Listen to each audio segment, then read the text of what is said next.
आप पर कोई आरोप करने की मेरी इच्छा नहीं है, और जब मुझे आरोप करने होते तो खुलेआम करता हूं, चौक चौक में करता हूं, हर सभा में करता हूं, डरता नहीं हूं। आप सभी को बहुत अच्छे ढंग से मालूम है। तो अभी तक मुझे कोई आरोप करने की इच्छा नहीं है। मैं केवल आपके अच्छाई को, आपके अच्छे मन को, आपकी अच्छी भावनाओं का आह्वान कर रहा हूं, उस भावनाओं का आह्वान कर रहा हूं। लोगों को ठगी से बचाइए, ये हमारा कर्तव्य है, आपका भी है और हमारा भी। नागपुर से मैंने इस काम की शुरुआत की। जब मैंने इस काम की शुरुआत थी, मेरे बारे में काफी कंप्लेंट्स आरएसएस के पास जाती थी। बाला साहब देवरस जी के पास काफी कंप्लेंट्स गई। मुझे खुद तरुण भारत के संपादक दीबा घुमरे जी, इन्होंने ये किस्सा सुनाया है। बाला साहब देवरस जी ने बुला लिया दीबा घुमरे, जो तरुण भारत के संपादक थे, उनको कहा कि तुम्हारे हाथ के नीचे काम करने वाला ये श्याम मानव पत्रकार ये क्या कर रहा है, हिंदू धर्म के खिलाफ काम कर रहा है। तब घुमरे जी ने बाला साहब देवरस जी को बताया कि मैं उसके शिविरों में जाता हूं, वो मुझे बुलाता है, उसके कार्यक्रमों में जाता हूं, वो कभी भी धर्म की किसी बात पर टीका नहीं करता है, ना ही भगवान के खिलाफ बात करता है।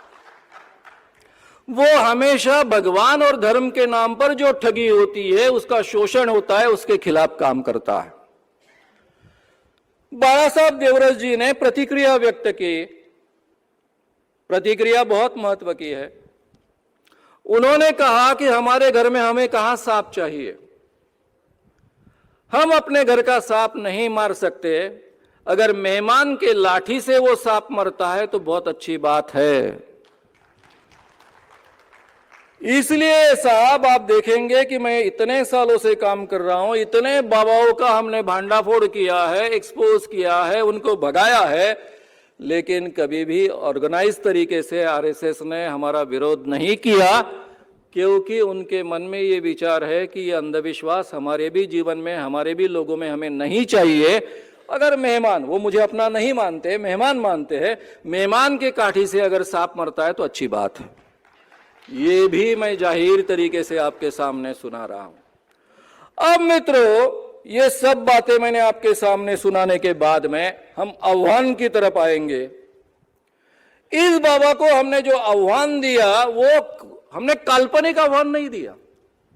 बाबा ने अपने वीडियोज में जो दावे किए हैं कि मैं लोगों का नाम पहचान सकता हूं, लोगों के पिताजी का नाम पहचान सकता हूं, उनकी उम्र पहचान सकता हूं, इतना ही नहीं तो उनके मोबाइल नंबर, इलू का मोबाइल नंबर उन्होंने जान लिया था, इलू का, तो मोबाइल नंबर भी जान सकते हैं। ये उनके दावे, और ये दिव्य शक्ति से जानते हैं, क्योंकि वो तो हेडिंगे मैंने आपको 2 बार सुना दिया है। देखिए दिव्य शक्तियां, चमत्कार वगैरह वगैरह जो भी है। साथ में उनका दावा है कि वो अपने भक्त के घर के कौन से रूम में, कौन से अलमारी में क्या चीज रखी है, ये पहचानते हैं। ये दोनों दिव्य दृष्टि है, ये दोनों अंतर्ज्ञान है। इंग्लिश में पहले हिस्से को कहते हैं टेलीपैथी या फिर इंट्यूशन, और दूसरों के घर में जाकर कुछ भी देखना, इसको कहते हैं क्लेरोवायंस। आज तक दुनिया में ये चीजें सिद्ध नहीं हो पाई है। सभी धर्मों ने ये माना है कि ये चीजें होती है, संभव होता है, क्रिश्चियनिटी भी मानती है, लेकिन आज तक पूरे दुनिया में ये कभी सिद्ध नहीं हो पाया है। और इसलिए अखिल भारतीय अंधश्रद्धा निर्मूलन समिति का गए 40 सालों से आह्वान है कि हमारे सामने ऐसी कोई सिद्धि आप सिद्ध करें, आपको सीधे सीधे हम अभी 30 लाख रुपए का प्राइज है वो प्राइज देंगे। इसलिए हमने आह्वान डिजाइन किया, जो प्रेस कॉन्फ्रेंस में 9 जनवरी को दिया गया। आह्वान क्या था? आपने जो कहा वही आपको सिद्ध करना है। ऐन वक्त पर हम आपको 10 लोग देंगे। ये 10 लोग देने के बाद में आपको हमें कहना है उनके नाम क्या है, उनके पिताजी के नाम क्या है, उनकी उम्र क्या है और उनके मोबाइल नंबर क्या है। जहां पर यह प्रोग्राम कंडक्ट किया जाएगा, पत्रकार भवन में यह प्रोग्राम कंडक्ट किया जाएगा, उसके पास के रूम में हम 10 चीजें रखेंगे। बाकायदा उसका वीडियो रिकॉर्डिंग होगा, और वहां पर आपको केवल इतना करना है, पंचमंडल के आगे 5 लोगों का पंचमंडल होगा जो तटस्थ होगा, ना हमारा होगा ना उनका होगा। नागपुर के बहुत ही संभ्रांत और इज्जतदार व्यक्तियों का ये 5 लोगों का एक पंचमंडल होगा। उनके पास में पहले से ये 10 लोगों की जानकारी जो महाराज को बतानी है वो ऑलरेडी लिख कर उसको सीलबंद कर दी जाएगी, ताकि उन लोगों को भी पता ना चले कि इसमें क्या लिखा है, किसकी क्या जानकारी है। और उसके बाद में ये जानकारी अगर झूठ है ऐसा किसी को लगा तो वो जांचने का तरीका भी उपलब्ध रहेगा, क्योंकि किसी का नाम, किसी का पिताजी का नाम और किसी की उम्र और किसी का फोन नंबर आज के जमाने में छुपाना और झूठा बोलना संभव नहीं है, क्योंकि इसके सभी प्रूफ हर एक के पास में होते हैं। और 10 चीजें जो रखी है वो भी आपको पहचाननी है, उसका बाकायदा रिकॉर्डिंग होगा कौन सी 10 चीजें हैं। अगर आप 90% 2 बार करेक्टली कह पाते हो, क्योंकि पहली बार गलती हो सकती है, कुछ बदमाशी हो सकती है, ऐसी बदमाशियां मैंने कई बार पकड़ी है, उसके बारे में भी मैं आपको थोड़ी बहुत जानकारी देने वाला हूं। और ऐसे स्थिति में अगर, इसलिए महाराज भी अगर फेल होते तो उनको भी दोबारा ये आह्वान स्वीकारने के लिए अवसर दिया जाएगा 5 दिनों के अंदर। अगर हम फेल होते और महाराज 90% के ऊपर करेक्ट कहते तो भी उनको अवसर दिया जाएगा। हालांकि इनके पास में दिव्य शक्तियां है, उनका दोस्त है गधा, वो उनसे इलूलू करता है, कान में कहता है क्या क्या है क्या क्या नहीं है। तो इसलिए आपको तो 100% करेक्टली आप बता सकते हो, फिर भी हम 10% छूट देने के लिए तैयार है। अगर 2 बार 90% आपने करेक्टली कहा तो आपको सीधा सीधा 30 लाख रुपए का अखिल भारतीय अंधश्रद्धा निर्मूलन समिति का प्राइज मिलेगा। अगर ये प्राइज आपको चाहिए तो 3 लाख रुपए पहले पंचमंडल के पास में डिपॉजिट रखने पड़ेंगे। अगर आप हार गए दोनों बार तो ये 3 लाख रुपए आपके जब्त हो गए और अखिल भारतीय अंधश्रद्धा निर्मूलन समिति के बैंक अकाउंट में जाएंगे। अगर आप जीत गए तो आपके 3 लाख आपको वापस मिलेंगे और 30 लाख रुपए अंधश्रद्धा निर्मूलन समिति के आपको दिए जाएंगे, जो आईसीसी बैंक मुंबई में रखे हुए हैं। उनको हम हाथ नहीं लगाते हैं, उनसे जो ब्याज आता है उसी पर हम काम करते हैं। यानी सवाल पूछा ना, कहां है पैसे? एक जमाना था हमारे पास नहीं थे पैसे, लेकिन हमने अभी इकट्ठा किए लोगों से, आपसे ही मांग कर जमा कर इकट्ठा किए। हमने कोई सब पैसे अपने जेब में से नहीं डाले। तो कहने का मतलब ऐसा है, आप आह्वान स्वीकारें। हम जानते हैं बाबा करोड़ों में खेलते हैं, वो बोलेंगे 30 लाख किस झाड़ की पत्ती है, इसलिए पैसे के लिए मत स्वीकारिए। आप में दिव्य शक्ति है, ये सिद्ध करने के लिए आई है। 2 बार ये चुनौती पार कीजिए, 90% करेक्ट बताइए और सारे दुनिया के सामने साबित कीजिए कि आप में दिव्य शक्ति है। पूरे दुनिया में नाम होगा, सारे दुनिया में नाम होगा भारत का कि एक 26 साल के लड़के ने इतनी आध्यात्मिक प्रगति की है कि उसके पास में ऐसी दिव्य शक्ति है कि कोई भी चीज वो पहचान सकता है। बिन लादेन को ढूंढने के लिए अमेरिका ने 50,000 करोड़ से ज्यादा पैसा खर्च किया है उनकी संस्थाओं ने, और उसको 7-8 साल लगे थे। हमारे महाराज को कोई भी बात अंतर्ज्ञान से पता चलती है तो अमेरिका इनको कितना पैसा देने के लिए तैयार हो जाएगा। अरे अमेरिका का छोड़िए, हमारे भारत के मोदी जी, पंतप्रधान जी, प्रधानमंत्री जी, अगर ये कहां का बॉम्ब होने वाले हैं, बॉम्ब स्फोट होने वाले हैं, कहां का बॉम्ब रखने वाले हैं, पहले ही बता देंगे तो महाराज जी आपको कई 1000 करोड़ रुपए मोदी जी ने दिए तो भी हम ऑब्जेक्शन नहीं लेंगे। इतना बड़ा आप काम कर जाएंगे, करिए ना। अरे आपको तो यह भी पता नहीं था कि मैं नागपुर में जाने के बाद मेरा क्या होने वाला है। उनकी भाषा में कह रहा हूं, आपको दिव्य शक्ति से पहले पता नहीं चला कि नागपुर पोल खोल शहर है और वहां आने के बाद में अपनी पोल खुल सकती है और बुरी तरह से खुल सकती है, ताकि छोड़कर भागना पड़ता है। आपका कहना ऐसा है कि मेरा कार्यक्रम केवल 11 तारीख तक था, आप झूठ बोल रहे हो। जाहिर तरीके से मैं कहता हूं, पोस्टर्स में 13 तारीख तक है, पत्रिका में 13 तारीख तक है, कहीं भी पहले किसी पेपर में आप 11 तारीख तक कार्यक्रम करने वाले हो ये छपकर नहीं आया। 12 तारीख का प्रोग्राम छपा हुआ है, 13 तारीख का प्रोग्राम छपा हुआ है, 13 तारीख को पूजा अर्चा और होम हवन और क्या क्या चीजें उसके साथ में थी। इसलिए हो सकता है कि आप खुद न भागे हो, आपको भगाया गया हो, काफी लोगों के इज्जत का सवाल था, इसलिए भगाया गया हो, यह भी हो सकता है। और फिर क्या हुआ, समझो हम कह रहे हैं आप भाग गए हो, नहीं भाग गए हो तो बहुत अच्छी बात है ना, सिद्ध करने के लिए आइए ना। नागपुर में ही प्रोग्राम रखेंगे, पत्रकार भवन में प्रोग्राम होगा, पंचमंडल के सामने होगा। जो देवेंद्र जी फडणवीस आपका आशीर्वाद लेने के लिए आए थे वही गृह मंत्री है, पालक मंत्री है, इसलिए आपको सुरक्षा का तो कोई प्रॉब्लम है ही नहीं। वैसे भी हमारा ट्रैक रिकॉर्ड रहा है, आज तक हमने एक भी बाबा को एक भी चपत कभी लगने नहीं दी है। ना हमने कभी किसी पर हाथ उठाया, ना कभी किसी का हाथ उठाया हुआ सहन किया। ये हमेशा याद रखो, हम बहुत शांति के साथ में इतने सालों से काम करते आए। आप बोल रहे दरबार में आओ, ये दरबार में आपका ऐसा ढकोसला चलता है। तुम्हारे पिताजी का नाम क्या है? शंकरलाल। बोलो तुम्हारे पिताजी का नाम शंकरलाल है कि नहीं, माइक पर बोलो, नहीं तो सब कान उखाड़ दूंगा। ये तुम्हारा तरीका, ये तुम्हारा तरीका किस बात का? दिव्य शक्ति का। अरे खुद पूछ रहे हो, कम से कम ये सब आया है, रिकॉर्ड हुआ है, ये तो देखना चाहिए कम से कम।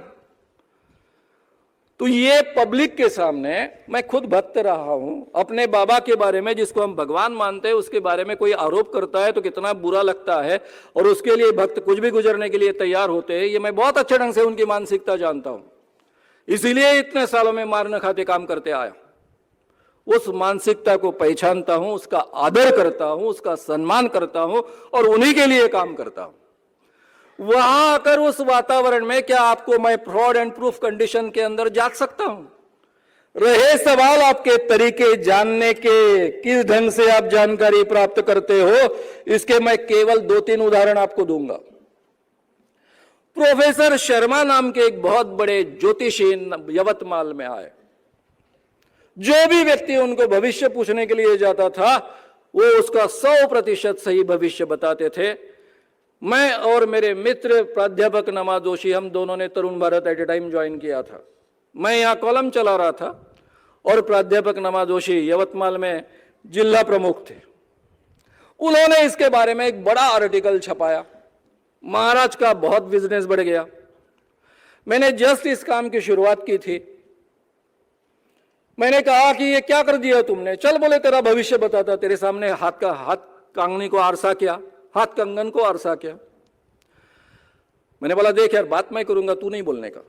बोले ठीक है। महाराज बोले पहले अपॉइंटमेंट लो। नमा जोशी ने प्रेशर लाया, अभी इतना बड़ा पत्रकार, तरुण भारत में इतनी प्रसिद्धि दी है, इतना धंधा चल निकला है, और मैं अपना ऐसा ही, तब मैं पैजामा पहनता था और ऊपर में सफेद शर्ट रहता था, और वो खादी का होने के कारण कभी कड़क बड़क नहीं रहता था, ढीला ढाला रहता था।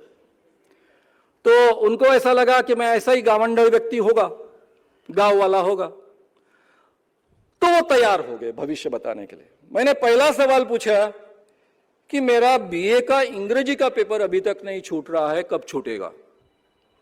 महाराज ने कुछ तो भी बता दिया, ये करो वो करो हो जाएगा।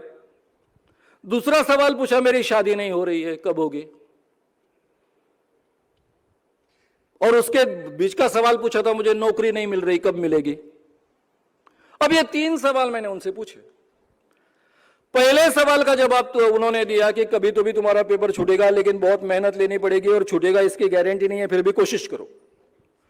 दूसरे सवाल का जवाब दिया कि तुमको नौकरी मिलने की पॉसिबिलिटी नहीं है, देहात में जो काम मिलेगा वो करो।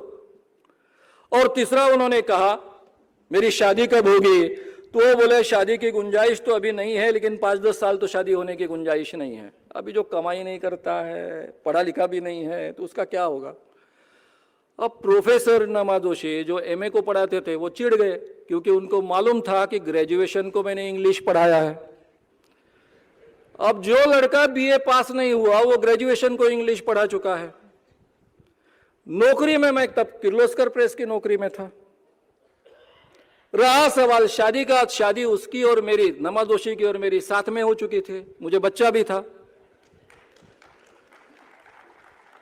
फिर हमने उसको पकड़ा, उसके लड़कों को पकड़ा, वो लड़कों को पैसे देता था, और जब भी कोई अपॉइंटमेंट लेता था तो उसका एड्रेस लिखवाता था, उसका नाम लिखवाता था, और ये लड़के आसपास के घर में जाते थे और पूछते थे ये जो है ना देशपांडे साहब, हाँ जी, देशपांडे साहब रहते हैं। नहीं, हमारी एक बेटी है, उसके लिए हम लड़का ढूंढ रहे हैं। तो हमने सुना है देशपांडे साहब के यहाँ लड़का है अच्छा, एक पढ़ा लिखा। अरे क्या बात कर रहे हो, उनके लड़के की उम्र तो 12 साल की है, अभी क्या शादी करेगा वो? नहीं नहीं, शायद लड़की होगी। अरे लड़की की उम्र अभी 15 साल की हो, तो कॉलेज में अभी तक जाने की है। ऐसे कर करके, क्योंकि हमारे आसपास के लोग बड़े उत्साही होते हैं और शादी के मामले में तो इतने उत्साही होते हैं कि उनके घर के लोगों को जितनी जानकारी नहीं होती उतनी ही जानकारी देने के लिए उतावले होते हैं। तो ये सब जानकारी उनको प्राप्त हो जाती थी और वो कहते थे। उन लोगों को हमने पकड़ा, लड़कों ने माफी मांगी, उन पर पुलिस केस दायर नहीं की क्योंकि देहात के लड़के थे, लेकिन महाराज को भगा दिया। दूसरा उदाहरण आपको मैं देता हूं, एक बहुत बड़ा उदाहरण है, वो है नैनोद के बाबा का। इंदौर में गया था, राहुल जी बारबुते नई दुनिया के संपादक, उन्होंने इंदौर के परिसर में एक प्रोग्राम आयोजित किए थे। सबने मुझे छेड़ा कि नैनोद के बाबा है, बड़े चमत्कारी बाबा है, और ये बाबा क्या सामर्थ्य, ऐसा है वैसा है वैसा है, आप उनको एक्सपोज क्यों नहीं करते। एक 50 लड़के लड़कियों की टीम लेकर मैं वहां गया। जाते वक्त मेरे ध्यान में आया कि ये सब जो रिक्शा वाले लोग हैं, ये मुझे जानकारी पूछ रहे हैं, तो मैंने उनको झूठी जानकारी दी। पेपर में जो छपकी आई थी उसके अलावा झूठी जानकारी दी। उदाहरण के तौर पर मैंने जानकारी दी कि मैं नागपुर विद्यापीठ का इंग्लिश का प्रोफेसर हूं और हेड ऑफ द डिपार्टमेंट। अब क्योंकि इंग्लिश का प्रोफेसर ये छप के आ चुका था, इस ढंग की झूठी जानकारी दी। जैसे मैंने पहले इस केस में दी थी, उसी ढंग की झूठी जानकारी दी। मेरा नंबर पुरुषों की लाइन में लगा, शायद 60वां 70वां नंबर होगा। मुझे लगा बाप रे, 3-4 घंटे लाइन में लगना पड़ने वाला है। थोड़ी देर में बाबा लाउड स्पीकर पर चिल्लाए, वो नागपुर से head of the department of English जो आए हैं वो सामने आए, और जो जानकारी मैंने रिक्शे वाले को दी थी वो सभी जानकारी उन्होंने वहां दोहराई। मेरे सामने चमत्कार कर कर शंकर भगवान की मूर्ति निकाली, मुझे दी और मुझे बाजू में खड़े रहने का। मैंने उनसे पूछा, मैं खड़ा रह सकता हूं यहाँ पर? वहां खड़ा रहा और उनके आगे के कार्यकलाप देखता रहा। बाद में उनको कैसे एक्सपोज किया, क्या किया, ये सब बातें आप मेरे YouTube चैनल पर भी देख सकते हो, विस्तार से आप वहां सुन सकते हो। मित्रों, ऐसे कई बाबा है। लहरी बाबा वर्धा में आया था, वो सब जानकारी बताता है, उसकी ख्याति थी। हमने एक गूंगा लड़का तैयार किया, भास्कर इथापे नाम का। वहां गए, उन्होंने सब हमारी झूठी जानकारी जो उनके भक्तों को दी थी, उनके साथियों को दी थी, वो दोहराई। वो सब मैं रिकॉर्ड कर रहा था। पुलिस अधिकारी वहां के लोहारे नाम के डीएसपी थे, ये कह रहे थे, एसपी थे, वो कह रहे थे महाराज, लहरी महाराज के अभी अभी यहाँ के एसपी मेरे चरणों पर माथा टेक कर गए हैं, वगैरह वगैरह वगैरह।